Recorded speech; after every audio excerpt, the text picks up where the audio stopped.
Hey guys, my name is Ricardo Vargas and this is the journey from 0 to a million and beyond, where I take my experiences, my life lessons, and the mistakes I make along the way and share them with you guys so you don't make the same mistakes as me. And today we have a very special guest and his name is Andres Vivino. Very dear friend, very knowledgeable, and a very good business owner. We're going to dive into what he does for a living, what kind of businesses he runs, and how he applies all the knowledge he's learned thus far into his everyday life and business life. So without further ado, let's roll the intro. I guess, so we talked about the kind of advice that you... Why are you laughing? I just thought you were going to be like English or Spanish. It's over. I don't... You're going to lose half your viewers. So now... Viewership just dropped. We're not live. Viewership just dropped. But like... I've spoken to like the president of the Glass Recycling Foundation, Glass Packaging Institute, part of the Glass Recycling Trade, associations. Jesus, there's that much stuff for glass? There is a small group. Okay. Nationally, maybe like there's like probably 50 companies, 60 companies. Okay. Nationally, and there's the big ones, right? The processors. But what I am classified as is All right, Andres, thank you for coming. Thank you for your time. I appreciate it. Why don't you go ahead and tell people a little bit about yourself and what you're up to? Okay, so my name is Andres Vivero. Currently, I'm going to become a junior in college. I go to George Mason University. Okay. I'm 19 years old, studying operations supply chain management, and then doing a minor in government contracting. So that is my education. Currently, right now, I'm working at a government contractor called Leidos. Working in their national security supply chain intelligence group. So we're doing a lot of like supporting, the intelligence community with various tasks that Leidos has been awarded the prime contract on. And then negotiating with the subcontractors to actually, facilitate a lot of that work. Okay. So that's what I'm doing there. Previously, I worked for the City of Fairfax in the Economic Development Office. Okay. Working with small businesses in the City of Fairfax to, help grow and promote the City of Fairfax to businesses to come in and work there. Previously to that, I worked at a nonprofit called Green 2.0, which was to help in the environmental sector, Latinos and Black people and Asian people basically come into that sector, help them find jobs and stuff like that within the environmental market, nonprofit market. Yeah. Crazy. And then I also, before that, but I've been doing it the whole time, is I have a very small business called LB Glass Pickup. Yeah. And we provide, glass recycling services to condos, single family homes. Right now we have about 200 single family homes, and then we have some other condos and restaurants that are also joining us in the glass recycling business.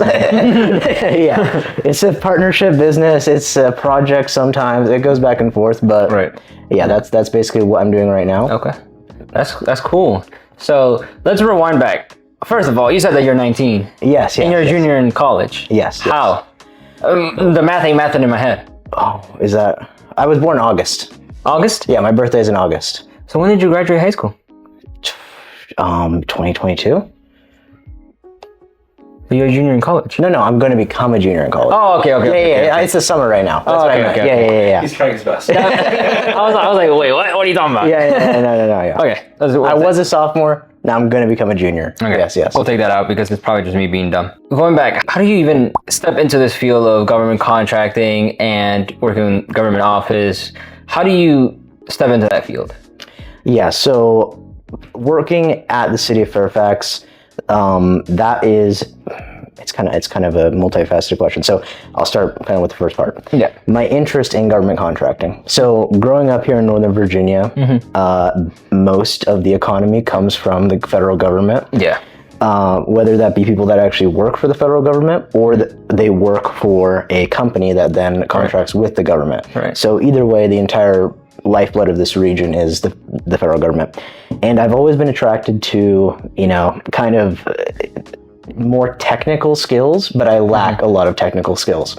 So I've always had like a fascination and appreciation for people like, electricians or more blue collar work. more blue collar work, but also certain things that have a very clear set of rules, like maybe being a lawyer or an accountant or something that has like a predetermined set of rules that you play within that are the same for everyone. And I've always liked jobs that, like, for example, I'm not studying to be an accountant, but I can respect the fact that if you're an accountant at one company, you can go be an accountant at another company. Right. It's a skill. It's a high value skill.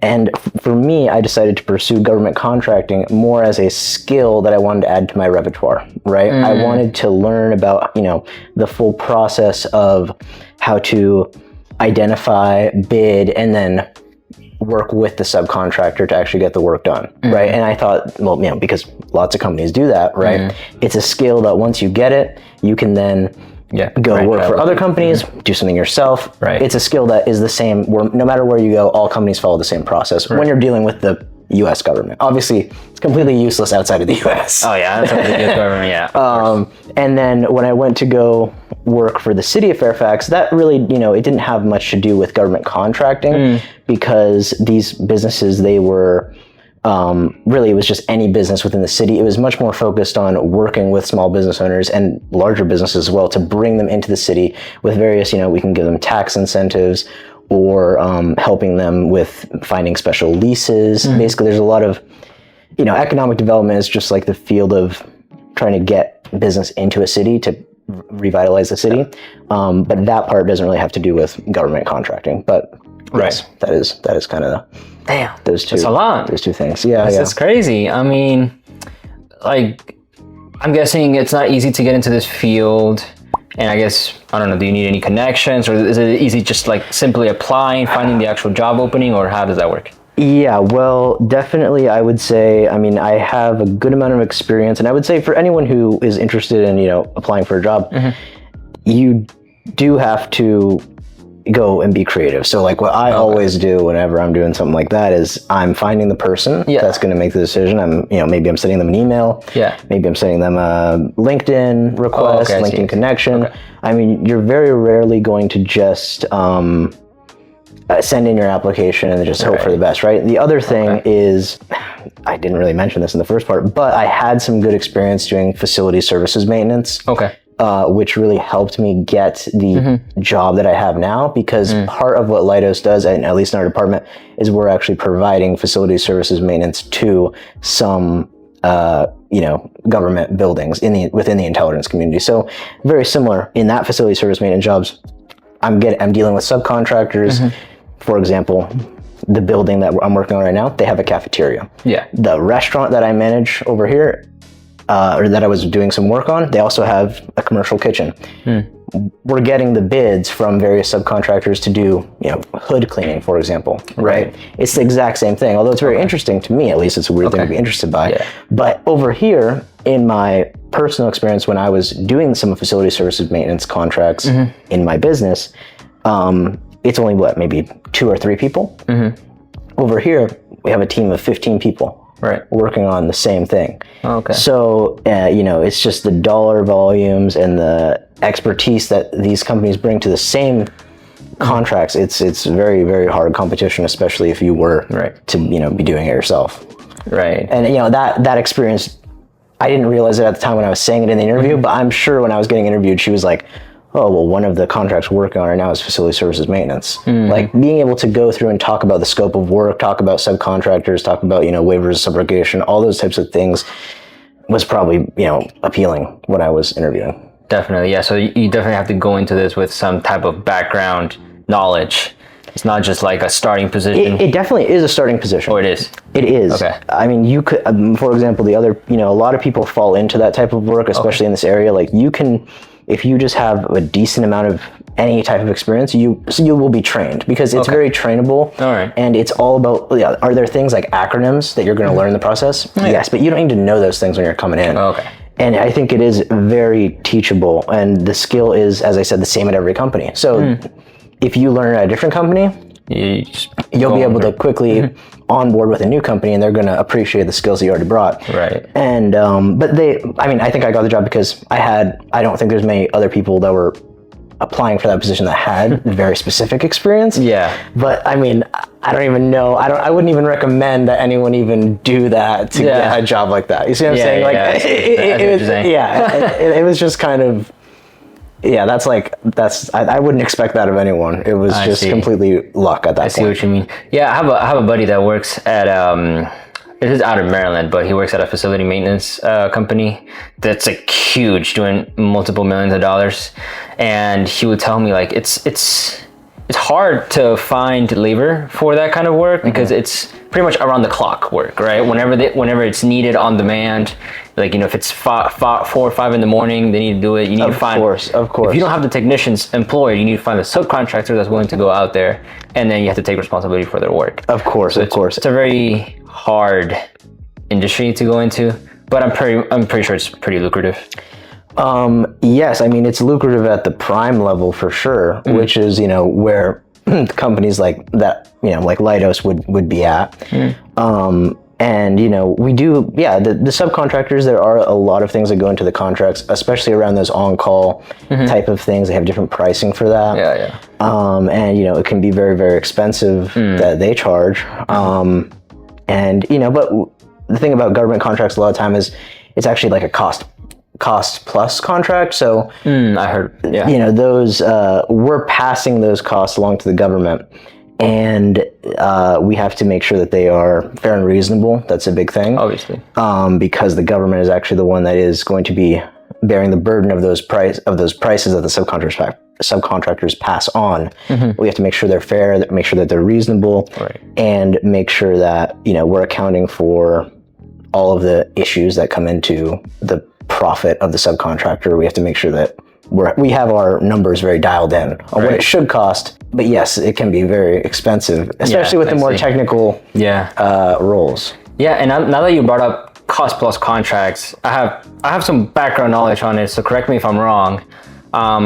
Essentially what a cost plus contract is like the government puts out the bid for it, right? Like they put out the scope of work and see like whoever gives them the best price, right? But like once you acquire that contract, essentially, let's just say that if you don't get the scope of work done in time, the government not only takes on the burden of all that cost, but essentially it gives you like a extension to just do it until it's done, right? Yeah, well, there's a couple different things. So on the one hand, you have something that you might call it's called indefinite delivery, indefinite quantity. Yeah, that's what I'm trying to refer to. An IDIQ. So that's where, you know, you're getting the contract, and very often these contracts are going to be priced, they're going to be funded, at $0 when you're beginning.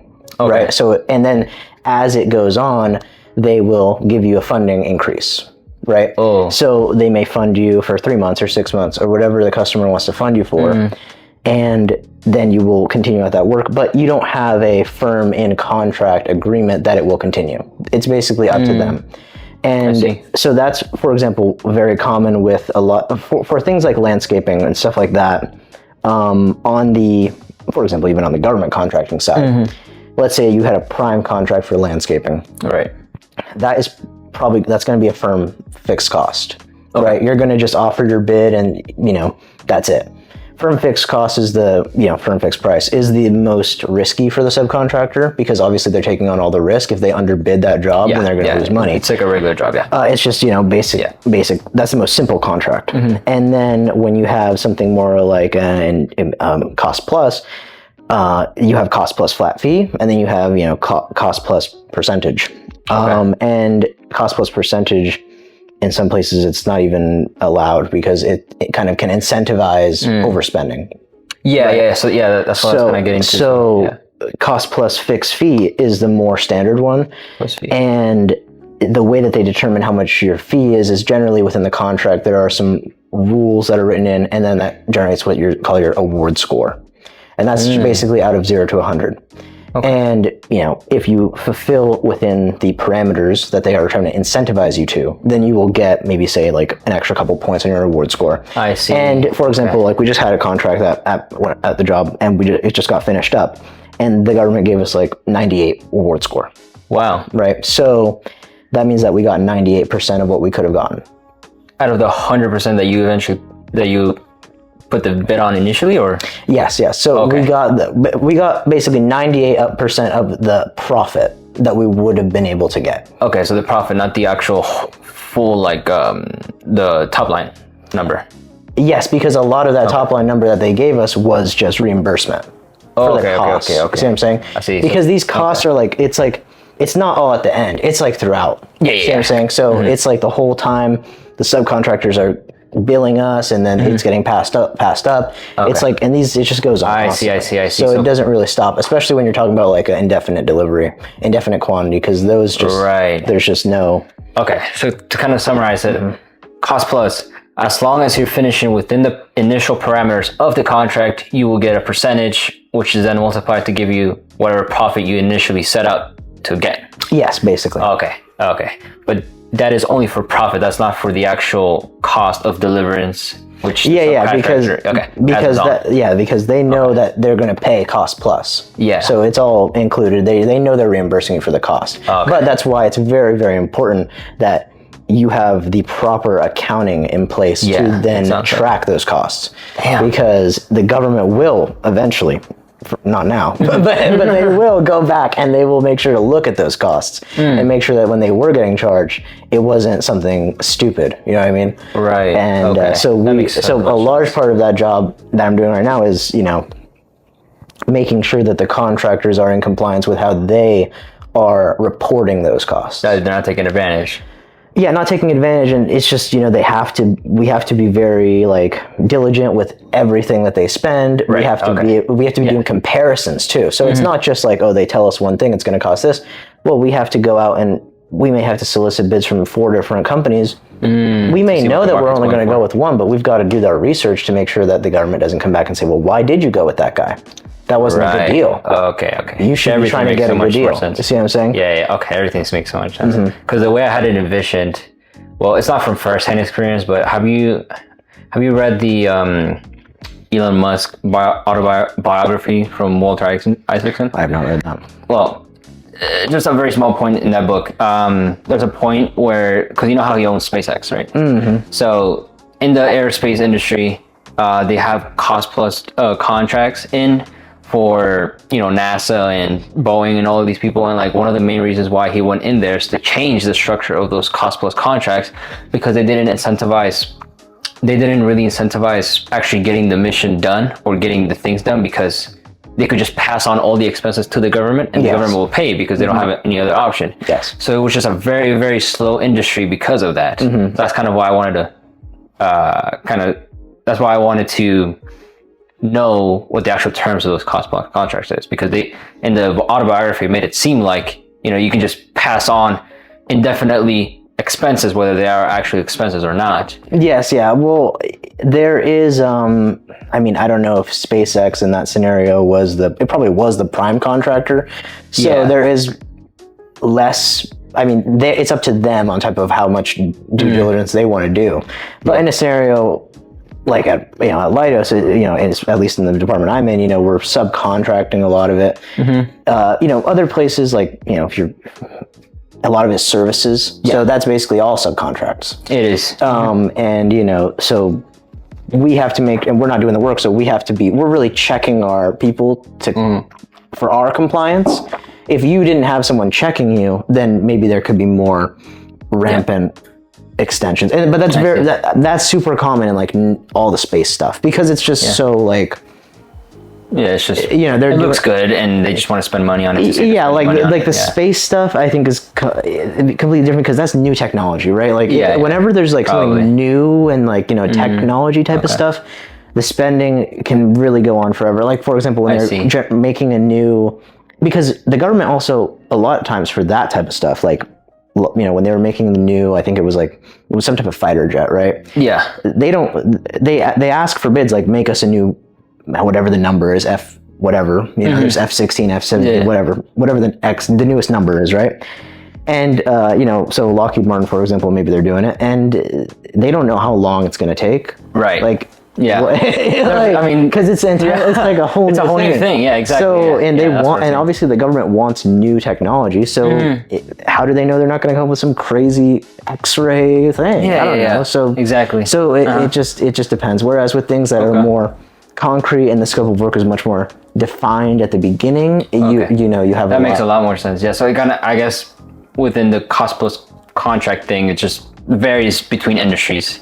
Oh yeah, for sure. I think space is probably way more crazy because the technology is way more crazy. Okay, that makes sense. That's cool. So let's kind of switch into more business. And so, what inspired you to start this whole glass recycling business? Yeah, honestly, I would love to be like, oh, it was my idea or something like that. But it wasn't, So I live in a neighborhood, and some neighborhoods, they have like a listserv or like a neighborhood kind of website that you can go to. Like Nextdoor and stuff? Or? Yeah, kind of like Nextdoor. And basically just, one of my customers actually now, she posted and she was like, hey, I'd love for someone to, take my glass and recycle it for me. I'd be willing to pay like, just, on like a one-off thing or whatever, maybe like every week or something like that, every 2 weeks. And so I was just like, oh, I guess I could do that. I mean, this was like 4 years ago, 3.5 years ago. Yeah. So I didn't even have a car at the time. So you just walking? No. My brother lived with me at the time. Okay. So I was like, oh, come on, like we'll just, we'll start. And I live in a neighborhood, it's called Lake Barcroft. So I was just like, well, just call it Lake Barcroft Glass Pickup. That's really simple. So I just posted back on it and I was like, okay, your wish is granted. So I just said name the company, Lake Barcroft Glass Pickup, because we're picking up glass in Lake Barcroft. And I just posted it on the website, and that was how we got first maybe 10 customers, I guess. Okay. And so I was doing that for a long time, probably for about it grew over time. I wasn't doing any advertising, wasn't doing anything really. I didn't even have a car so I was just using my brother's car. And then I did get a vehicle, but it was actually a Mini Cooper, so it wasn't of much use to the glass recycling business. So I had that car for about 2 years. But yeah, I mean, at that time I was I guess I started like the middle of high school. So then I finished high school, but I really did not put much effort into it. I wasn't advertising. I wasn't trying to grow it at all. I was just kind of doing it because I was only doing it, once a month. So 1 day a month, and and now we're at like 2.5. so it's not right. So, but it has grown a lot because now we have employees, so it's But so I was just doing it there. That's how I started, and eventually I did have to change the name to LB Glass Pickup because having your name so tight is good at the beginning, but I think as you try to grow out geographically, people are like, well, what? I don't live in Lake Barcroft, so do you still serve me? And I'm like, yes, we do. Yeah, of course. And that was like a natural change. But, and as the time has gone, that was basically how I started. It wasn't my idea. It was just someone demand. Small demand. Very small. Yeah. Oh, that's good. So glass pickup, it's a low ticket item, obviously. I mean, because like very low ticket. I started it extremely low, and I've raised the prices since then. But started off doing once a month for $10, and now we're at once a month for $20. Right. So I mean, it's been a couple of years, and I didn't raise prices on anyone. And occasionally through that time period, I had I'd done maybe offers like prepay for a year. During my freshman year of college, I really started to do a lot more advertising, and that was kind of how the business grew. Maybe to about 100 customers, and now we're at 200. Right. Generally, we're getting like 100 a year, I think. 100 a year for how much spent? Do you know? The first year, I think, freshman year of college, I think I spent for like maybe $4,000, and then $4,000, 100 customers. And then this year, so about $40 per customer. Yeah, I think blended everything is about it's about $40 a customer. That's like our average customer acquisition cost on Facebook. LTV, lifetime value of the customer, is kind of bad. Yeah, I mean, they don't cancel. That's the thing. Our churn is incredibly low. I mean, very, very low. No, that makes sense. Less than like 2%. That's good. Basically, people, they don't really cancel, but there's always that 1-2 people that do. Maybe you move, but but honestly, the thing about our customers, they're extremely loyal because there's not that many companies that offer the service, And I really try to have more of a white glove service as much as it can be. So how does that work? Well, it's the basics, right? But it's making sure that the bin is put out, is taken back to where it was, making sure that, if they forget to put it out, that we're knocking, right? Because we do not want people to feel like they're getting scammed. Okay. Making sure that we have good communication with the customers. A lot of our customers are, elderly or disabled, making sure that sometimes we're going the extra mile. We might have to go into their house. Right. We might have to be unlocking gates, stuff like that. Yeah. So we do take care to deal with and I've trained the staff this way. Like, it's kind of like a reverse milkman butler service. I see. That's kind of the best way to describe it. Makes sense. A lot of the times when they come into and they start working, there is kind of this predisposition to be more so like a garbage man, which it may make sense. Yeah. But that can lead to kind of the lack of care that I want to see for the customers, because we're only going to be on their property maybe 2 minutes a month. So we want to make sure that when the person is there, that they are absolutely living up to the standard that I would like to set. And I will say that when I did it myself, never had any complaints. Obviously, that's just how it works. And then once you start, hiring, the complaints just start to roll in, and I'm just like, how does this happen? I thought it was so simple. It's very simple. I just had the other day, a customer emailed me, and she was like, "Hey, Andres, the vibe has changed the past 2 months. The bin was left at the front yard." And not where I left it. And my neighbor, noticed it, because I guess it was probably just spewed. I don't even know. Yeah. I don't even know how do you throw the bin? What do you do with it? So I had to check with him, and he was just like, "Oh, yeah, sorry, my bad." I was just like, "What is going on, man?" But so it's a lot of coaching, and it's a lot of learning to hire people, learn to interview people, especially, a lot older than me, it's kind of, unique challenges in that aspect. Yeah, it's always like that when you're young. Yeah. But in general, my philosophy on that is, well, I don't know, maybe I'm going too deep into but that's the, yeah. No, it's good. It's good that you're going deep into it, because it matters. It shows that you care, and it shows that, it's not just about picking up glass. It's about the service. Like they're not paying you to just pick up glass and do it for them. They're not. They're paying for the convenience. Yeah. They're paying for getting it done right. They're not just paying you to take the glass. And they are and they're not. But I think that I don't like to compete on price. Like there are other companies that will do the same thing for $6 a month. Because they can. I'm not going to do it. And I know the company is just that guy. See what I'm saying? So it's like, if he's, doing it, then that's what they want to do. But my thing is, I want to have a little bit more of a upscale, more premium, more of a in premium, a way. in a way. And we're willing to go the extra mile for our customers. We can, because we're charging a higher price. Right. So that's basically the thing. Also, I do a lot of focusing on commercial. So condo associations, for example, and that we need to just have the pricing in line for that. Okay. And so, do you think this is a very scalable business? No. Never mind. There is no. The thing is, so basically, my classification. I'm all in the glass world here. I've spoken to the president of the Glass Recycling Foundation, Glass Packaging Institute, part of the Glass Recycling Trade, associations. Jesus, there's that much stuff for glass? There is a small group. Okay. Nationally, maybe there's probably 50 companies, 60 companies. Okay. Nationally, and there's the big ones, right? The processors. But what I am classified as is a hauler. Yeah. A curbside hauler. And glass, right? I'm not sure how deep you want to get into glass specifically, but there's not much value in it, like other things like metal, for example. You don't recycle it that easily, or? No, we recycle it easily, but a lot of times recycling companies are more interested in the commodity of what they're getting, right? So whether it be the metal, whereas in glass, it's much more focused on they want it to be recycled. It's more of a wanting. Right.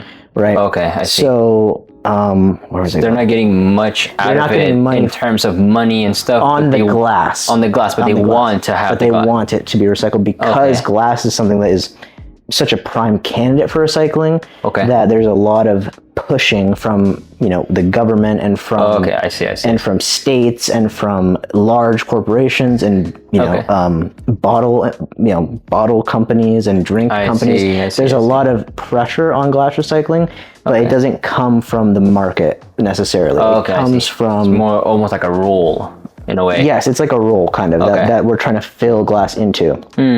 And but yeah, no, I mean, companies that do what I do max out, I would say the largest I've seen on just the collection side is maybe 300,000 to 400,000 a year. There are other companies that do processing. The thing is, processing, yes, you can make more money, but it's a lot more capital intensive. Obviously. You know, so huge machines. I yes. guess. So, and that's actually the thing that I just had a conversation with someone who represents a condo today. She was very confused. She thought that, we had a glass processing facility in the region. And I was like, no, that's not how that works. It goes down to North Carolina. That's where the facility is. I'm pretty sure you need a large parcel of Exactly. land, You right? need a lot of land, and also who's gonna build a glass recycling facility here? The land is so expensive. It is. It's Like disgusting. you're not going to be able to get that type of space. So, Yeah. but the thing is, the reason that the counties have been pushing for more of a separation is so that we can show the larger companies that there is demand here to then build a facility. You see what I'm saying? Because they're never going to do the investment to build anything if they don't know that there's already a good amount of separation happening. Okay, so is there government incentives, as in like maybe tax breaks or for companies to come here and build it? I don't know about the specifics of the economic development portion of that. I don't know how many jobs a glass recycling production place would really make. Yeah. But there is a lot of interest from when you look at more of like the solid waste kind of people. Like we have a commission in the government between Alexandria, Fairfax, and Arlington County that specializes in glass recycling, or not just glass recycling, but all types of recycling, all types of waste. And they're very interested in making sure that the glass recycling program is set up so that when we do have the capacity, it's going to be an easy transition. I see. So right now we're in the stage of, like with these purple bins, for example, training the population so that once we do have the facility, it'll be a easy supply to tap into. I see. Okay, so they're just kind of future-proofing it. But the numbers are not there yet right now. I imagine. For compliance and stuff like that. So, and that's kind of where they're working with education, with businesses like mine to kind of educate the population on glass recycling. Jesus. I mean, so you pretty much dove headfirst into this whole relationship with government, whether it's at your job or at this glass recycling business. Pretty sure the government loves you. Yeah. I mean, I have communicated with the government. They're very aware that I'm not the only company that does this. Yeah. They're very aware of what we're doing. Not when I say we, I mean, yes, they are aware of me, but they're aware of the others as well. Yeah. And they are appreciative of it. And we contribute to their stream as far as they're concerned. So, and we're helping people that may otherwise not recycle their glass. So they're happy about it. Yeah. Okay. And what is your long-term thinking of this, knowing that, I mean, you just said that it's not a really scalable business. So like, what is the whole point long-term? Yeah, well, I do view it as, fortunately for me, I have been fortunate enough to get it to the point where it doesn't require much, if any, involvement. So my main goal with it is just to kind of keep it on the side while I work. I would definitely like to get into real estate investing, other types of investments, other types of maybe potentially other businesses. But as of now, I view it as maybe grow it a little bit more, maybe 30-40% more, and then it will be a very nice supplement to whatever else I'm doing at the time. And because you have no overhead at all apart from maybe like variable expenses like labor. Yeah, basically, yeah. I mean, because there's no, and I mean, my truck is my personal and business, commercial and personal. So there's not really. I mean, it doesn't have a label on it, so there's no. I mean, what it's label? Very asset light. You don't really need a label unless you want to commercialize it like that. I have a Amber Light. That's it. An Amber Light. You can do anything with a white pickup truck and an Amber Light. No, you can do anything.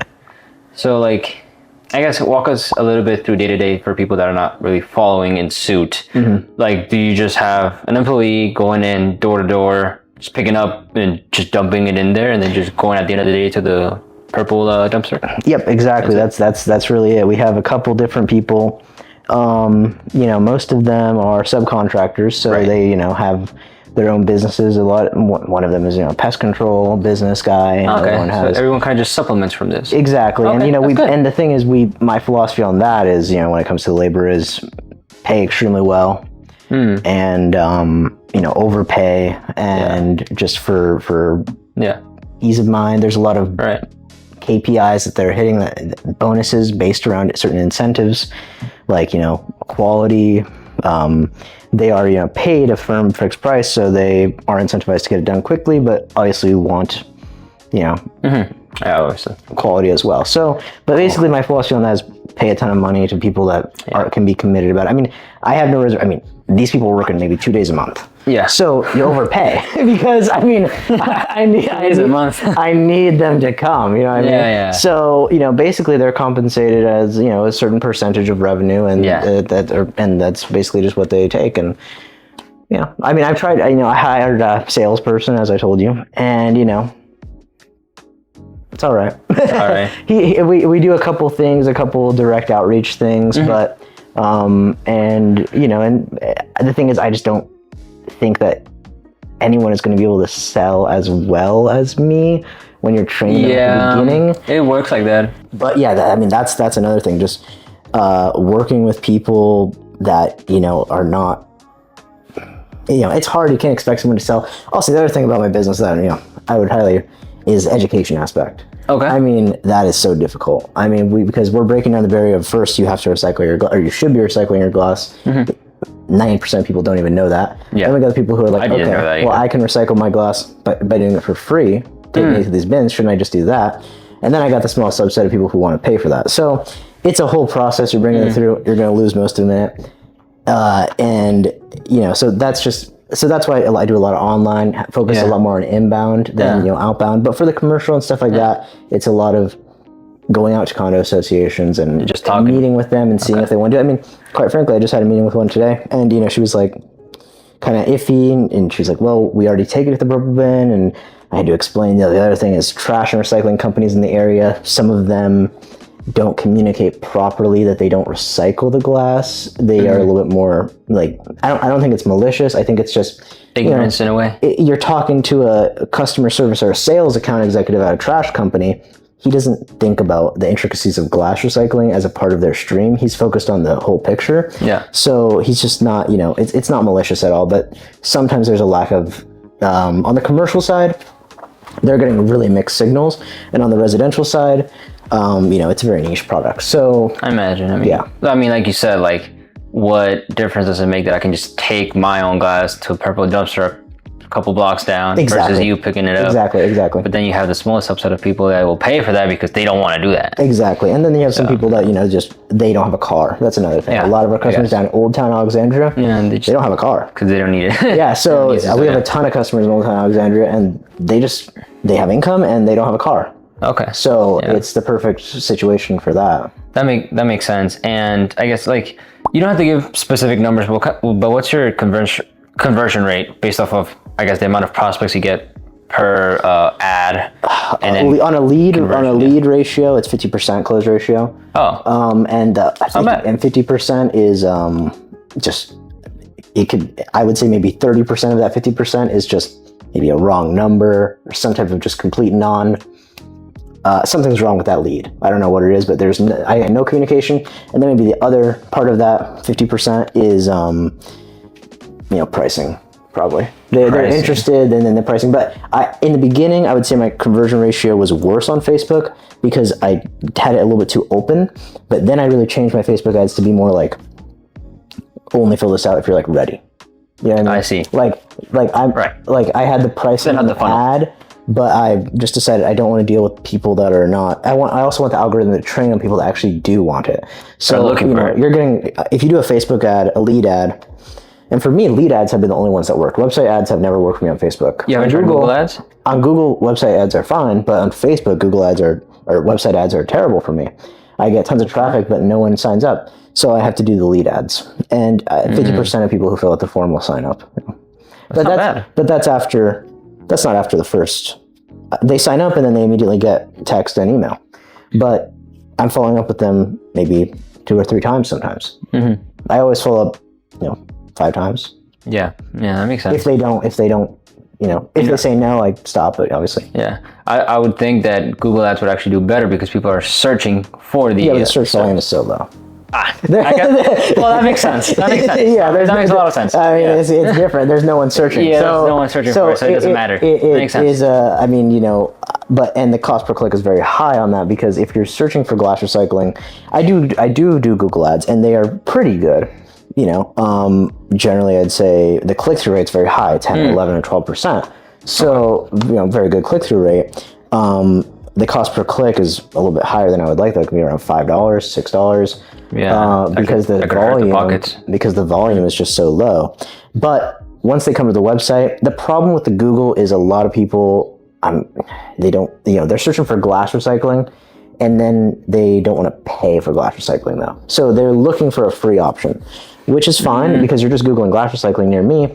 My business pops up. You're not really looking for a business. You're more so looking for a location, but you're curious about curbside glass recycling, but you don't want to pay for it. So I can see it. I've had much cheaper results on Facebook, but it requires a lot more. The leads on website, 100%. If you come from a Google ad, if you search glass recycling, you click on my website, you fill out the form, you're signing up. Yeah. But if you come from Facebook, it's a little bit more iffy because you weren't intending on implementing glass recycling into your life like you were when you were doing the website. Yeah. You might not have wanted to pay for it when you were Googling glass recycling, but you definitely wanted to recycle your glass. Right. Whereas if you're just scrolling on Facebook, I'm interrupting you. See what I'm saying? Yeah. It's like, get out of here. I don't care about my glass. Yes, exactly. Exactly. Yeah. I mean, the more I listen to you, the more I think like there should be an arbitrage on the other side, not customer facing, but more like to the to where you're taking it, right? So like for example, the volume's not there for me though to do that because so I would need higher volume for that. Glass sells for $10 a ton. $10 a ton? Yeah. God, Jesus. So, oh my God. As I said, nothing. As a collector, bro, you spend more on gas per mile than that. Yeah, which is why the county doesn't. Jesus. That's why we have this massive, area of glass and whatnot. And basically, but yes, that's the volume there, and even the county doesn't get paid for the glass. Like they sometimes say that, but it's not really that profitable. Like it's not a huge money making situation. They're basically just getting paid to cover the cost of transportation. I mean, would you consider taking it as a nonprofit then? That's what some a lot of glass recycling companies. There's a very famous one, or I wouldn't say it's famous. It's well known within the glass recycling space in Louisiana, and yes, they do free drop off. But the thing is, we have the purple bin here, so doing the free, like in Kansas City, for example, which is where the whole purple bin thing originated, there's a company that has like the purple bins and the processing, and they do. Okay, so they're vertically integrated. Yes, exactly. That makes sense. So, but here it's like the government took in that spot. So you're kind of competing with your own government in that sense. So that's why I would have to have like an entirely separate stream and then be like parallel. Too much investment for that. And I don't really want to do that. Yeah, so I don't think glass is that worth it. No, exactly. It makes sense. I think it's just a tricky industry. I mean, the whole recycling thing in itself is very tricky to make money from. Of course. Well, plastics, I mean, are a total issue. We're not even recycling those properly. The only things that really are recycled are metal, paper. But, plastic is just terrible. I mean, because, like, the only experience I really have with seeing a business in the recycling and, I guess, reusing space is, like, for example, when I go dump, like, debris and stuff, you take it to... use like a dumpster rental or something? Or? No. I mean, you take it to like a recycling thing for that, and then they turn those branches, they turn that debris, they turn it into mulch. Oh yes. Like so, like they charge you about landscaping debris. Yeah. I mean, like I'm talking from my industry. Just looking at it as in my industry. They charge you on the drop off. They recycle that, and then they charge you again to get the outcome of that recycling. So like, I don't know if that could apply as well to glass. There are some companies that do that, for example. So there's one in Southern Virginia. Okay. And they do, the thing is, so they make sandbags, Okay. and they make a lot of the glass. When you try to do that, it turns into like art and landscaping glass. So like they color it. They use it for like sea color Okay, glass, kind of like, I don't know. I guess More some like people do art like a pieces sand, in a way? kind of. Yeah, they make sand out of it. Okay. Blue sand, whatever, green sand. I don't know how that works. I haven't thought about that. Yeah. Well, the you know, if you have a lot of green bottles, you crush them up into green sand. But you know, so for example, there's a company down there. I saw that. I don't think anyone's buying that. So I guess. I mean, maybe they are, but I don't want to go through the process of crushing our glass because also we don't have a place to put it. So. We don't have any like capacity to start doing that, and we don't have the volume. Like I would need a ton of glass to even think about what I would want to do with that. $10 a ton. I'm still stuck on that. Yeah, It's disgusting. you're not gonna do that. Yeah, it makes sense. But right now, yeah, the total business revenue is like right around like 65,000, and you know, And that's with like what, 200, 300 customers? 200 residential, and then we have condos and the restaurants too. Okay. Yeah, and Doing 65 a year. yes. Okay.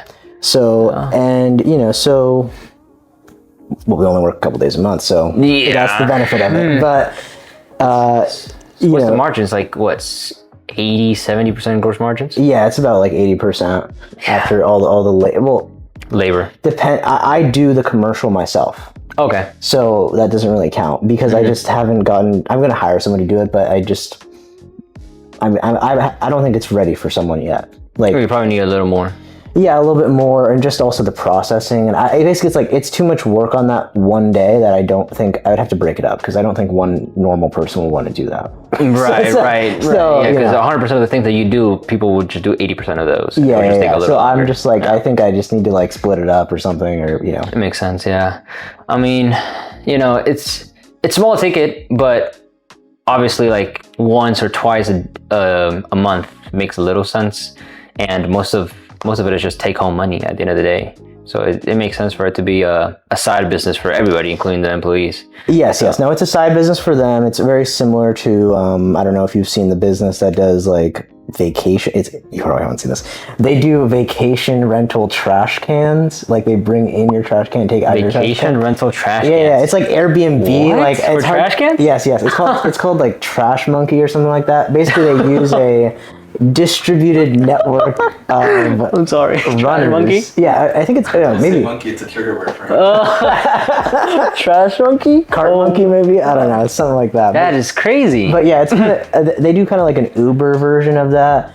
I don't know. There's another company called That's crazy. Recyclops that is doing the exact same thing, and they use a lot of like, yeah, it's kind of like it's hard to explain, but there are some companies that do similar business models, I would say, of like with the route-based recycling, waste management, and then like with like a subcontractor fleet that kind of like fills in as necessary, but like not on a regular basis. I see. So obviously I don't want the volume of like, I actually prefer having like more of a relationship with them and like having them on the same route every time so that they can really learn their route and really also get to know our customers too. And you know, that's basically that philosophy. I mean, that's good. That's good philosophy. So you talked about the glass company, you talked about the whole government contracting business job that you're in, but you haven't talked about yet something that we talked off camera about, because you just started it recently. I understand that, but I'm pretty sure it will bring a lot of value to people.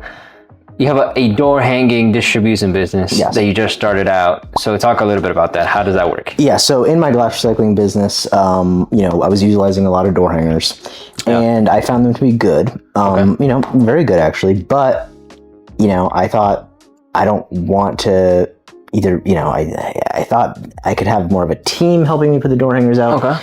And I thought, you know, I've always been interested in, I guess like, you know, politics even, and also just like the idea of having a team that goes out and does something. I don't know how to explain it, but like that has always been kind of appealing to me, and it has a lot to do with geography. It has a lot to do with strategy.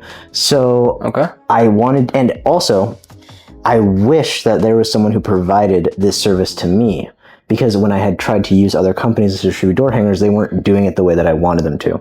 So I decided I'm just going to start offering what I wish someone offered to me, because then I can have my team put out their door hangers, not at the same time, but also put out my door hangers. So because I was already putting all the investment into hiring people and training them on how I want it done For the glass company. For the glass company, I was like, I can just give them other companies too, and kind of combine that. And I saw that there was also a lot of companies that were putting up contracting for like canvassing campaigns and stuff like that. They wanted like contractors to come in and help them with that. So I thought, and then also on like the political side, a lot of political campaigns will hire these types of like outreach groups to go out and whether it be knock on doors for their campagn or put literature on there, Yeah. So, and I've always been kind of interested in that as well. So Still with the government. yes, I mean, serving private campaigns it's related to the government. Or politically. But it's kind of like a mercenary type of thing, right? I see. Yes, And- for hire. Yeah, for hire. I am a liberal, but so I'm going to offer our services. I have no opinion in politics. So, right. So I was just like, okay, sounds like a good idea. And I was all about, looking at the income of who we want to target, the different demographics, right? What is the best fit? And since my business is very based around route density, I knew I wanted to target business owners that also had the same problem where they're like, I want to get customers in this tight area. Yeah. And that is where all of my experience is in focusing on a tight area, getting a hold of that. Yeah. And, because honestly, glass recycling, I think I don't have much, I don't own a different type of business, but for my wish, I've always been like, I wish I could sell something that was more simple or more known. You see what I'm saying? Like I would like A little broader? A little broader. I would like to try my hand at, now I have no technical skills, for example, roofing, right? So I don't know how to put a roof on, no idea, but I would like to, I can go to a homeowner and I feel that they'll know what I mean when I say, would you like a free inspection, right? Like we can go for a roofing company, we can give them the information. I don't need to put it on the roof. We're getting paid to help them. Roofing is not really a subscription or recurring, but maybe they have a job site in the area. They want more jobs in the area. Happens all the time. So just more like a lead generation. Exactly. More of a lead generation. And the other thing is when I was talking to door hanger distribution companies, they won't do that for you, right? They're not willing to talk to the homeowner.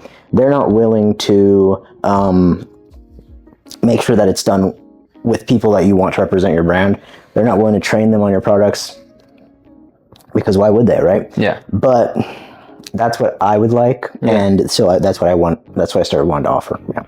Interesting. So it's kind of like, so you're taking what people do on the online agency ad space, but just bringing it into the physical print marketing space in a way. In a way, yes. And specifically for people that are looking to increase like route density. Yeah. Obviously. Yeah. Yeah. Because online ads are more broad and print marketing, you can narrow it down as much as you can.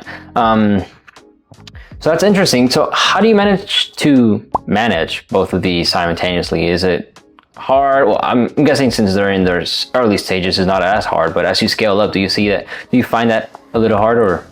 Yeah, the door hanger thing, really the reason that I wanted to start it was because I just, I had the team and I wasn't sure if I wanted to keep them just for myself. So I knew that I needed to start offering other door hanger services to just get more door hangers, right? Because I have the capacity to do a lot, but I don't need to put out that many, right? Nor do I want to pay for that many to go out. So I kind of overdid the capacity before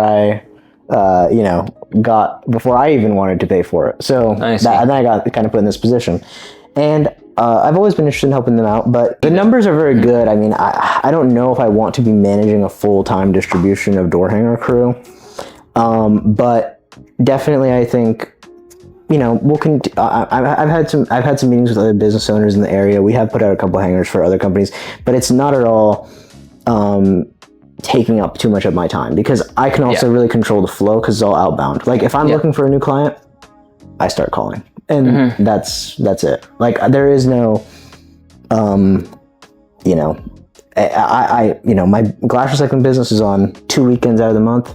I really try to keep everything scheduled. We're also doing the facility services maintenance. The door hanger thing is just kind of putting out feelers as I decide that I have the space and the capacity to maybe get a new client, then I start looking. But so it's more of a keeping the guys busy. Yeah. There's no website for that. It's all like just It's word of also mouth partially and stuff. networking, just partially seeing it around, and that's basically that. But there's no problem with that. Yeah. Okay, no, that's cool. That's cool. So you have a entrepreneurial mind, but you kind of haven't taken the full plunge at it. You're more of just dipping your toes in. Is there a specific reason why, or? Well, I'm in school right now. Oh yeah. Apart from the obvious reason of the school, is there any other reason? Yes. I mean, entrepreneurial mind. Yeah, there are some things I'm very interested in. You know, I definitely want to. If an opportunity presents itself that looks like a good time to go fully into my business, then I would. Okay. There are some things. For example, there was an animal carcass government contract that was really within. You're cringing right now. Because I see a lot of animal carcasses on the road. Yes, so it was I actually didn't know there was. It was contract. It's all contracted out. So the Really? Virginia Department of Transportation, they had a contract that I was very much looking at, but I only saw it within like 8 days of it closing. So I didn't have time. How do you even like bid for that? Like, Well, my business, you know, the only thing I have to do is I just have to get registered as a disadvantaged business, which I'm in the process of doing right now because I'm Hispanic. So it's got to be. what's a disadvantage business?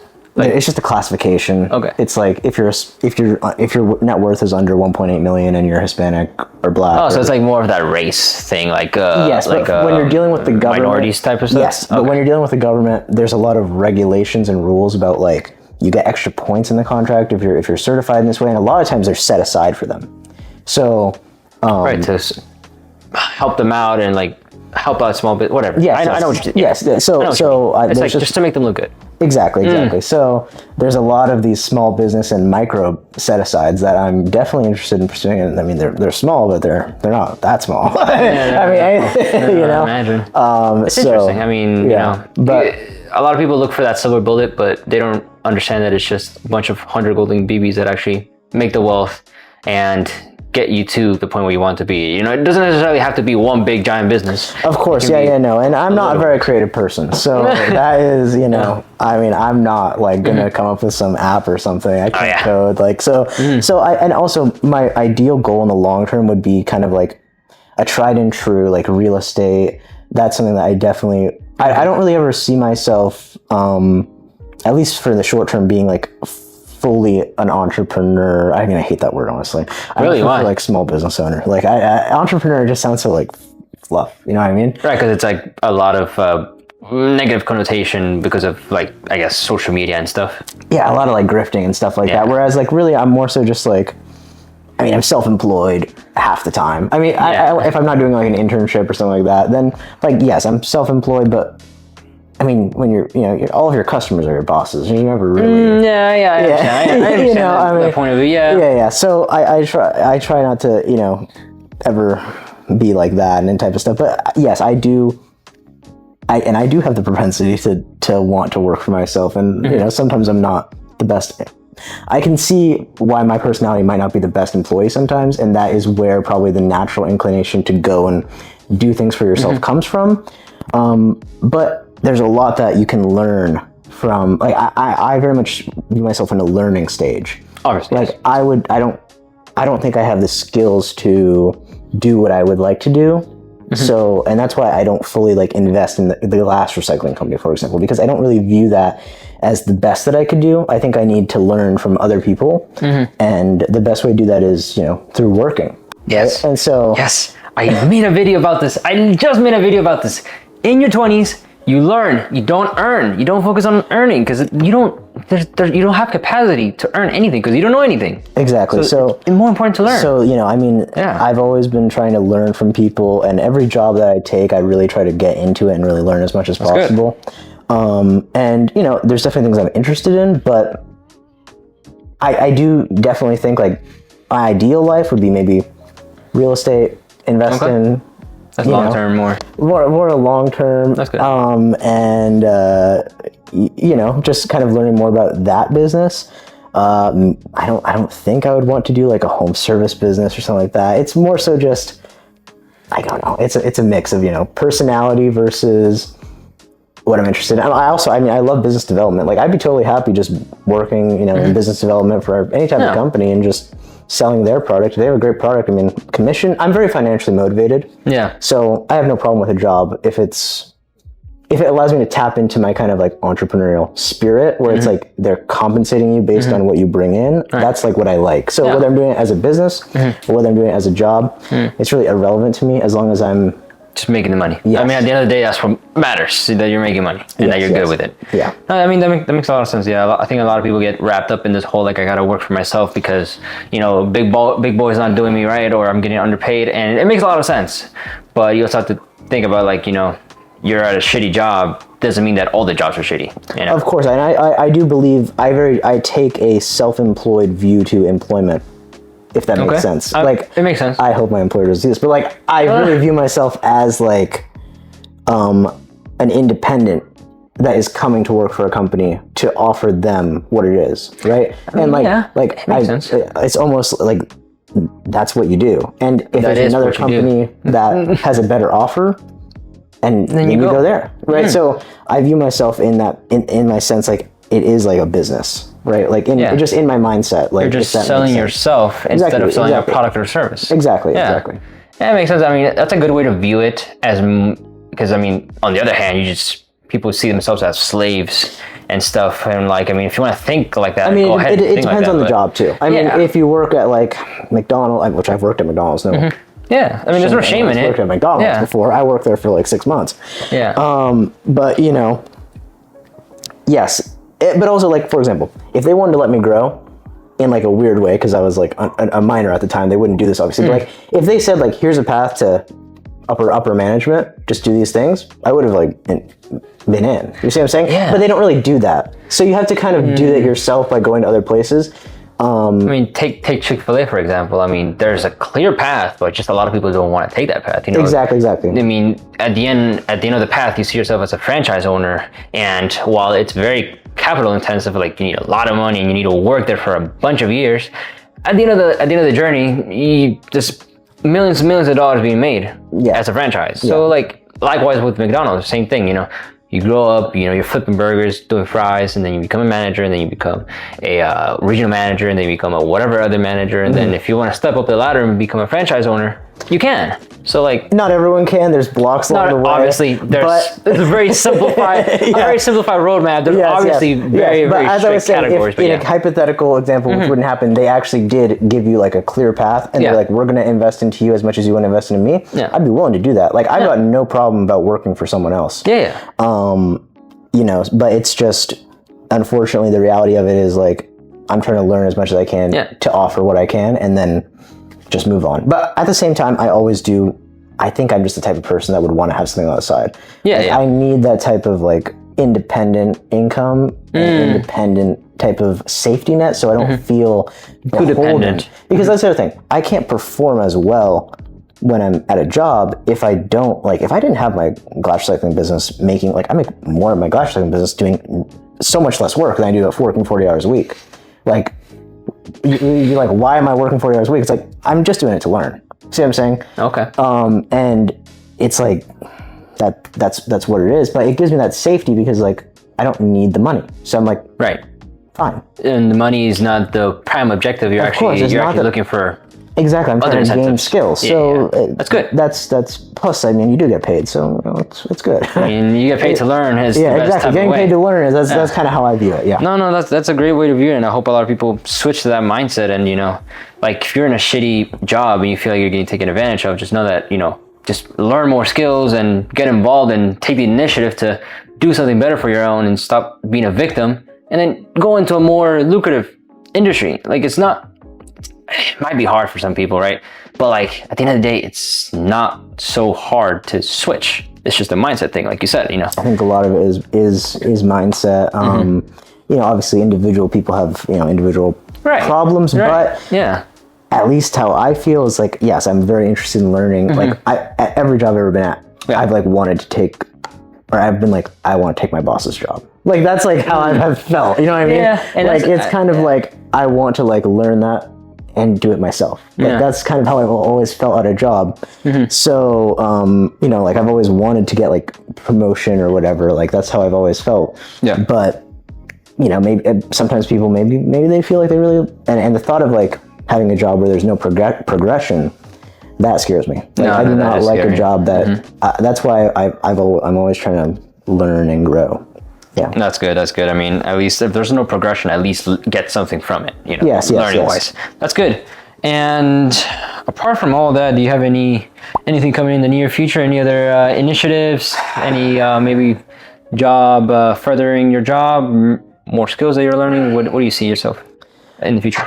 Yeah, well, you know, definitely finishing up this summer, working, potentially coming back in a different department. Okay. In more of the business development, like capture side potentially, which is like winning the contracts as opposed to managing them. Okay. So more on the sales side. Yeah. Potentially, there's always things that come up in the business just throughout the year. Working on getting more condos, working with more HOA stuff like that. Restaurants, always, I'm always reaching out to restaurants, working on that. Right. But yeah, I mean that's basically the plan over the next couple months. Yeah, just growth. Yes, growth. yes. No, that's good. And so now we talked about your past, where you come from. You talked about where you are. You talked about kind of where your head is going. Going through this journey, what can you say are like maybe the top 3, top 5 lessons that you've taken so far? That, you know, if you had to counsel a person starting out, what would you tell them? What would your main advice? I told them, I've actually had pretty similar conversations with my competitors even that have like come into the business. Because I don't really view it as like a competitive situation that much because we're such a niche industry. Yeah. But I would say number one is definitely learning how to hire right, and interviewing more. At the beginning, I really struggled with just like anyone. Like if you've got a body and you speak English, your heart's beating, going. If you got legs, come. And that didn't really work out well. So I've had to learn how to have like those types of more difficult conversations with people if they're not performing. Right.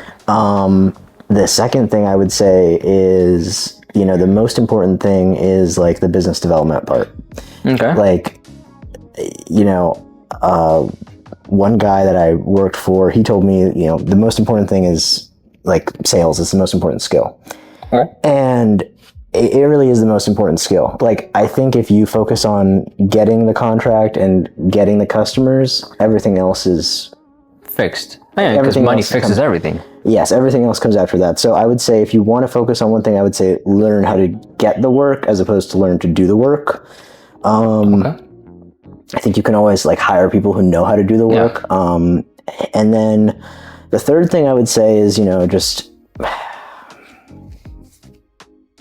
kind of for people who are starting a business, dealing with customers, and feeling like you have to work all the time to fit their schedule. I really struggle with that. I still struggle with that sometimes, and I'm trying to like learn how to not do that, but I have a big problem with like thinking about work all the time. I feel like there's something that, whether it's like I get an idea late at night and then I'm like, okay, I have to do it now. I would say that happens. I would just recommend that you try and work around those types of things if you are like that, which I think a lot of people that, start their businesses are like that, because when you're doing a job, it's like, you go work there and you don't have to think about it. But if you are the type of person who has your own business, you're probably going to be thinking about it all the time. You do. And, I'm not sure what the solution is to that. I would say at least be cognizant of the fact that maybe it's not super healthy, right? Like maybe set some boundaries, whether that be with customers. Because at the very beginning, I mean, if they told me something happened, I'd be there the same day, same second. I'll be there in an hour. Yeah. You know what I mean? I'll stop whatever I'm doing if a customer complains. There's a time for everything. And that is probably, and even in just like my mental health, my stress, my personal relationships, it's just like sometimes people get kind of turned off by like how it feels like, you're just constantly thinking about work. I think that the type of person who starts their own business may have a tendency to overwork themselves. And so since you're in a very low ticket industry, how do you prioritize maintaining high quality standards when, at the end of the day, you could be doing something else that gives you more money, but since you're in this industry, how do you manage to make sure everything stays up to standard and that the price is justified even though it's low ticket item? Yeah, I mean, on the standard part, it's relatively easy because I think that kind of comes from from the margins. See what I'm saying? Okay. Like, if the margins are good, then you'll be able to provide the high quality standard, right? Okay. And then, like, I think price only starts to become an issue on quality when your margins start getting squeezed, because then you're like trying to dig out Yeah. that any profit, and now you're cutting on quality. But if your margins are already good, then Okay. it is what makes it sense. is. What it is. Yeah. And then when it comes to like balancing, because it doesn't take up much time, there isn't much balancing. Sometimes I'm like, you need to relax. You need to not like just give it. Wait 2 weeks. Yeah. It will come. And that's what I end up doing sometimes. So the good thing about it is I can kind of choose how much I want to work, if I want to do other things. And sometimes, I'll neglect the glass recycling for, 2 weeks, but I find that, it happens on a semi-frequent basis that it gives me the time to kind of look at it from a fresh perspective. Okay. And, I'm always thinking like, do I want to sell? Because I've been approached many times to sell. Really? You want to say a number, or you don't have to if you don't want to? I'm just curious. Yeah, I mean, generally they're talking like, kind of like mid, like 100, 150 kind of thousand. Really? Yeah. Mm-hmm. What? And That's crazy. I would have. Maybe not. Actually, I want to think about it. Maybe not. But, but well, the thing is also, I want to have. I am open to selling, and like I have kept those contacts open. But I know I can. Like, I'm still in school for the next 2 years. Yeah. I'm still going to be here for the next 2 years. So my thought process is at least grow until then. I mean, if you're going to sell in the end, you're probably going to sell for a higher price. So Exactly. So like the growing it's still growing at a very nice pace. So I'm like, there's no point in selling now. I'll just wait a year, like wait 2 years, see where we're at, and then maybe reconsider those offers. And then also at the same time, when I finish college, it's going to be probably making as much as my job that I get. So why not keep it? You see what I'm saying? Yeah. And especially because the time commitment is so low that it's hard to justify selling for a 2x because like, what else am I gonna do? There's like it's like 24 days of operation a year. Like there's nothing going on. So it makes sense. Yeah, the balancing is really quite simple. Yeah, I mean, if someone's looking to get into something that's very, very, very passive, if you want to call it that, very, very passive, it sounds like the good way to go, because I mean, it is passive. It's quite passive Probably compared 90% to passive. Yes, I mean most of the time, all of it could be done virtually. Except for just a couple things, and I'm trying to get those last things. Yeah, it's just automating and putting systems in place. Yeah. Exactly. That's good. That's cool. I mean, dude, we talked about everything. So, anything from government contracting to picking up glass bottles. It's crazy. I mean, you do a lot of things. Why? I mean, like, I know we talked about a lot of whys, but like, why do you care so much? Why do I care about what? Why do why do I care about what? Like, what is your motivation between going into these industries or doing anything in life and just like having such level of knowledge when it comes to the details in it? Like, is it just a personality factor, or did you train that, or? I think it's probably just personality. I mean, ever since I was a small child, I've been like very, just kind of like wanting to work a lot. I did not get particularly good grades as a child, but I've always been much more interested in like working. Like I always wanted to have a job. Right. When I was in elementary school, I would go up to random people with like flyers. I had like a dog walking business. I would go up to them. I would go to the dog park. I'd be like, "Can I walk your dog? Here's my flyer." I'd be, that's just like how I was, right? Yeah. So, I was just, that's kind of always been interesting to me. Okay. And I've always been interested in business. I've always been interested in like the stock market, like since I was like 10, I'm like looking at stocks and stuff. And I'm like, oh, that's cool. Okay. But, so that's kind of like what I've always been interested in. Do you think it's something that you can train or you can teach? I don't know. I mean, I got interest. It probably is trainable. I definitely got interested in the markets. Like my dad taught me about like stocks when I was like 10. But like you tell a kid at 10 years old about stocks, the chances that it sticks with them are probably quite low. But when I heard it, I was like, dividend, free money. Like, that's something. Yeah. And I was like, because as soon as I saw that, I was like, oh, well, that means, hold on, some people are getting dividends. Just like because. I'm getting I'm getting $1, but that means someone is getting like $5,000. And I was like, oh wow, they don't have to do any work. Like that, I was like, that's how rich people don't do anything. In a way. As a 10-year-old, Yeah. I was Yeah. that makes sense. Obviously, I'm not suggesting that you try and live off dividends if you aren't like just takes a super lot of rich. money. Takes a lot of money, but yeah. But as a 10-year-old, you can see that there is like Yeah. a part of society that is more interested, it is benefiting from those things.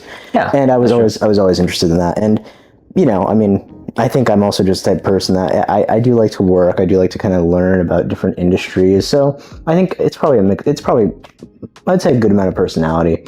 It might be a little bit genetic. My dad has, you know, he has a business, and you know, maybe there's some stuff there, but you know, that's basically it. Yeah, that's good. That's good.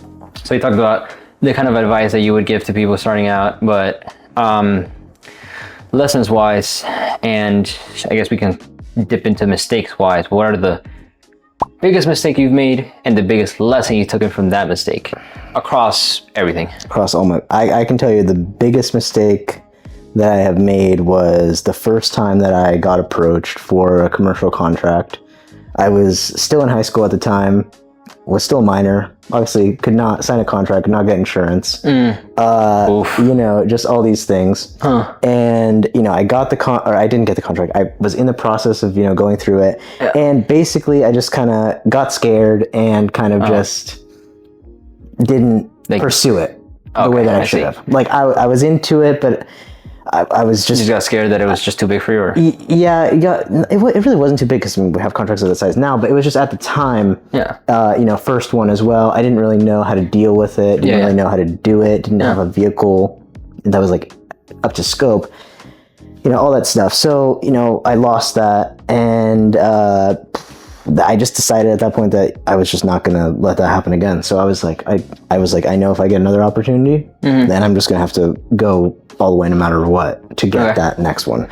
And that was kind of because I really have like a strong propensity to like have problems with like regret. Like that's like my worst feeling. Yeah, it is worst. Yeah. So if I have something that like I regret my decision, it absolutely kills me. So I'm just like, I'd rather give it my best attempt, and then that way if I fail, like I'm fine with failing. Yeah. It's fine. I fail all the time. But you know, like at least I can say that I tried to do it, and that will be good. But I learned like give it your best shot.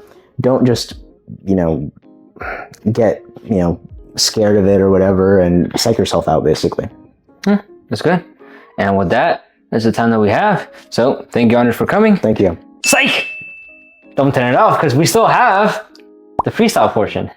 Oh, wow. That's what we're about to do. So let's take a quick break. So now we go into the segment of the podcast that I like to call freestyle. And this, as you may know, this is where I get to ask a random question, our guest gets to ask a random question, and then we get a random question generated by our boy, ChatGPT. And so, as our guest of honor, you have the floor. You can ask me anything. All right.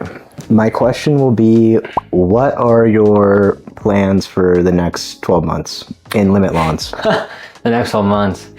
Oh man, this is coming out. So this is coming out, well, it still is coming out this year in July. Your special plan here. Oh, my special plan, do I want to make a play or not? Kind of put me on the spot, but so my plan is to actually convert the brand.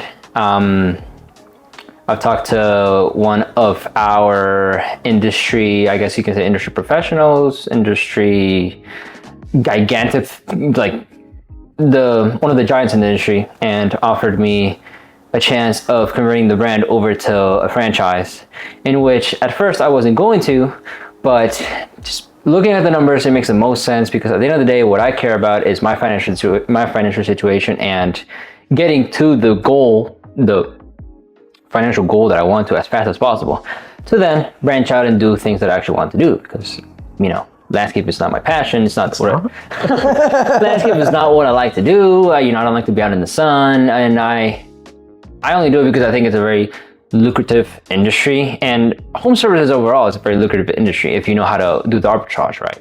And at the end of the day, it's fixing a real problem. You know, people don't want to mow their grass, people don't want to trim their bushes, people don't want to do this, do that. So there's demand, and there's always going to be demand because grass always grows, bushes always grow. And I like things that are sticky, right? Services that are sticky, industries that are sticky. Like, for example, you know, people are always going to need to wash their clothes. People always need to wash their cars. People always need to do this and do that. So more service-based industries are my go-to and kind of where I want to stay in moving forward. So brand-wise, I don't really care about the brand in the sense that, you know, there's a better opportunity out there with a different brand. I will definitely go to it. And, you know, like for example, Shaq, you know, obviously he made his fortune in NBA as a player, but then he didn't blow his fortune. He obviously bought a bunch of franchises. He's one of the people that has the most franchises under their name, whether it's like, you know, food, services, and all the different types of industry. So I believe that that model kind of plays out in the way of keeping the wealth in the family, keeping the wealth around you. And I just feel like if you can leverage brand power with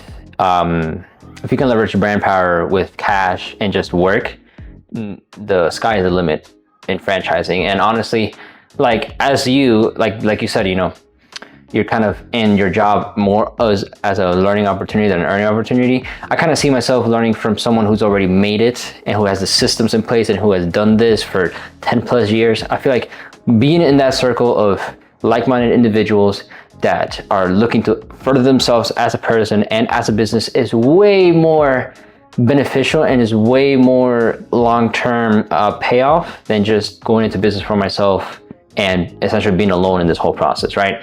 And, you know, take it how you want it. You might say that I'm selling myself out. I don't believe that, but I think that for my personal goals, it aligns very well.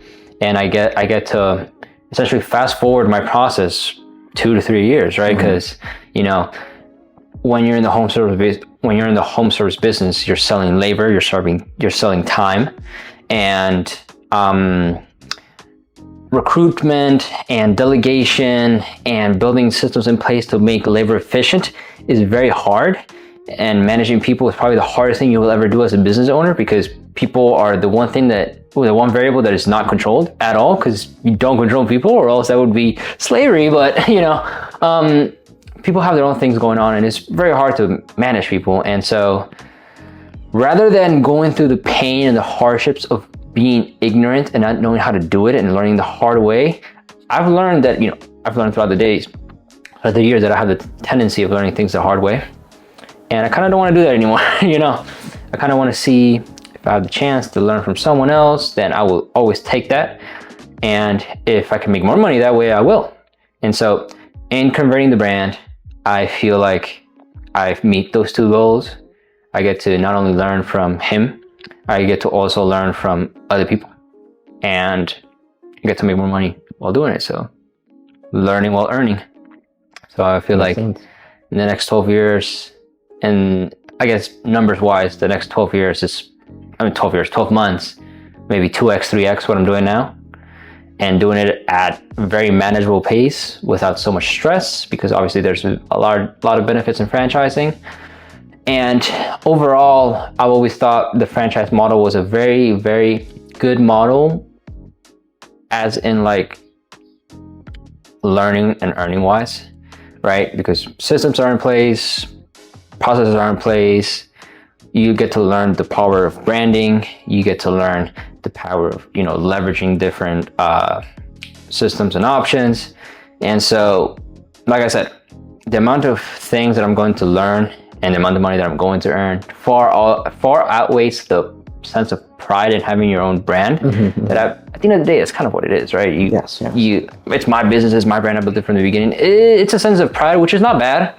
Obviously, it's not bad, but when you're faced with the option of something better for yourself, I tend to make those types of decisions without emotions in place and putting my pride to the side and saying like, yeah, I'm going to go with his brand, but, you know, I'm still the owner of my own thing. I'm still doing this. It's not like, you know, it's not like when you're in a franchise, like you're someone else's employee. You're not someone else's employee. At the end of the day, you're in your own business. You're in your own independent thing. The only thing that you're buying, or the only thing that you're going into is for the brand power and the systems. So I feel like I can learn a lot from that. And then eventually, you know, when I get to the financial stand where I can delegate to outside investments, I feel like I could take all the lessons and actually build something good and not take 10, 15 years to build it. It'll be shorter because I actually know what I'm doing, because I actually learn from people who took that 10, 15 years to make it and learned it in 5 years. Yeah, no, that makes sense. So, in my opinion, that's what makes more sense for me. And at the end of the day, I have to think about myself and my livelihood. And, you know, at the end of the day, it's just getting to the finish line much faster and more sustainable. So that's the next 12 years. That's the next 12 months. Yeah, you said 12 years. I was like, well, 12 years. Well, yeah. look, it sounded like the next 12 years. I don't expect to sell it anytime soon, but you know, long-term 5-year plan is to have multiple locations. And you know, is your location going to be exclusive for all of Northern Virginia or just Alexandria? so I'm still in talks with them how we're going to actually get it done, because the way their franchise model is that, you know, you get your own territory, your own like 5 to 10 mile territory, and usually it's focused on route density.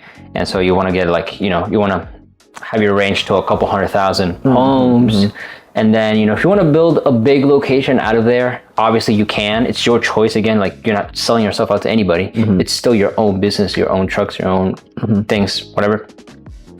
But if I wanted to build one giant location, then obviously I would focus on serving all of Northern Virginia. Yeah. But my goal is to actually diversify in a way, but diversify into multiple locations so that not only they can help themselves out, but so that obviously I have that different levels of distribution and different labor and different types of hourly rates, right? Because the good thing about Northern Virginia is that Fairfax County is one of the wealthiest counties in the nation, right? If not the, I don't think it's the, but it's like definitely top 5.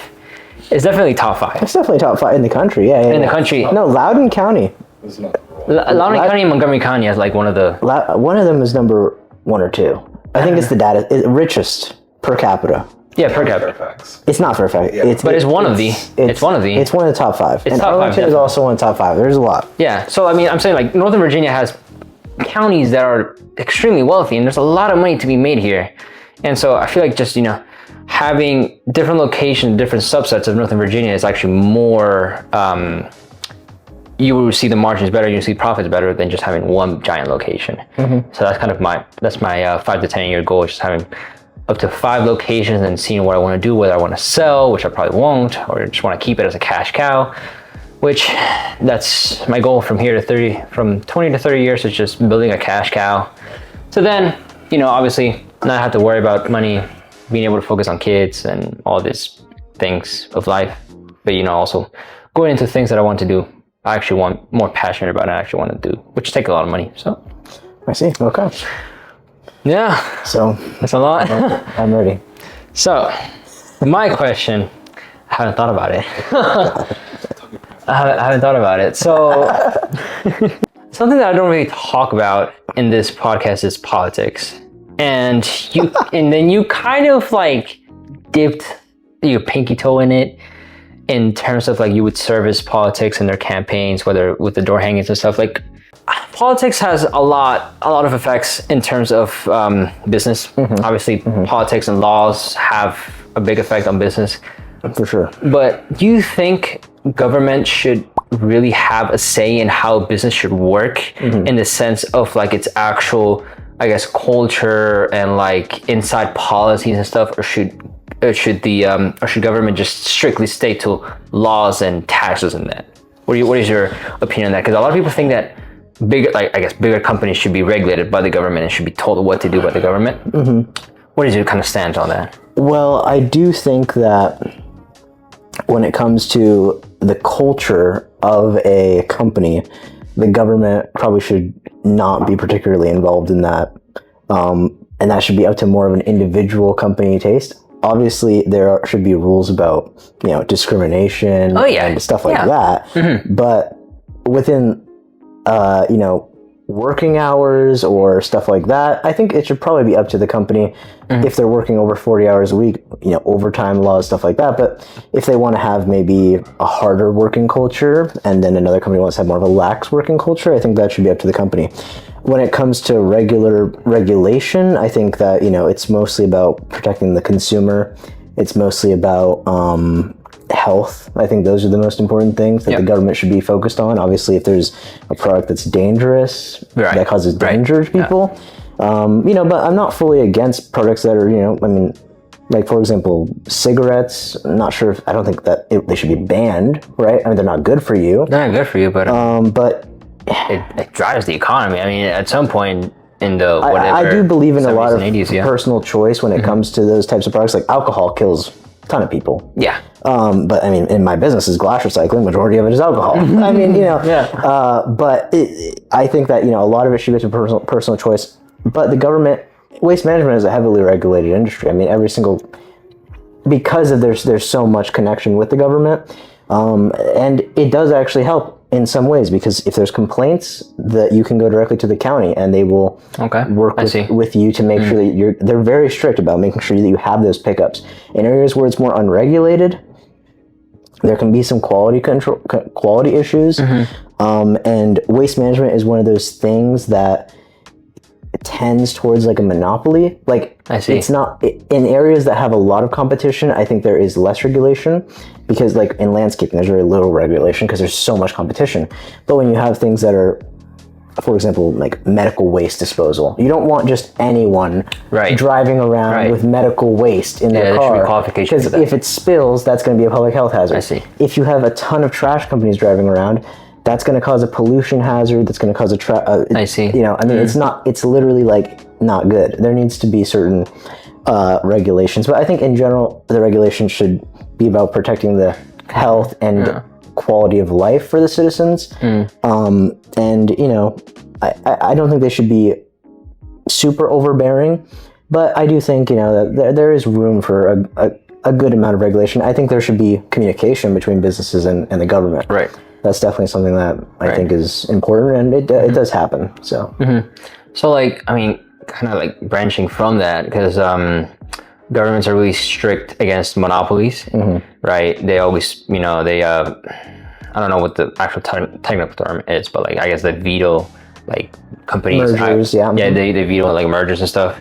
I mean, at the end of the day, like you said, focusing on the benefit for the consumer, wouldn't, I guess it depends on the company, but wouldn't a merger essentially help the consumer, because a bigger company can afford to have products at a lower price, therefore making it easier for consumers to buy it? I don't mean, there's very different ways of saying it. Competition is good for the consumer, but when you have a monopoly or a merger that's going to trend itself towards what you might consider kind of more of a monopolization of the industry, they get to say the price. They're going to be able to determine that price. So, if two small companies want to buy each other, the government's not going to get involved. But if they fear that there is going to be so much competition that company would then raise prices to an unacceptable level, then they would block that. I mean, but yeah, in general, regulation, I think it's okay. There should be a balance, good communication between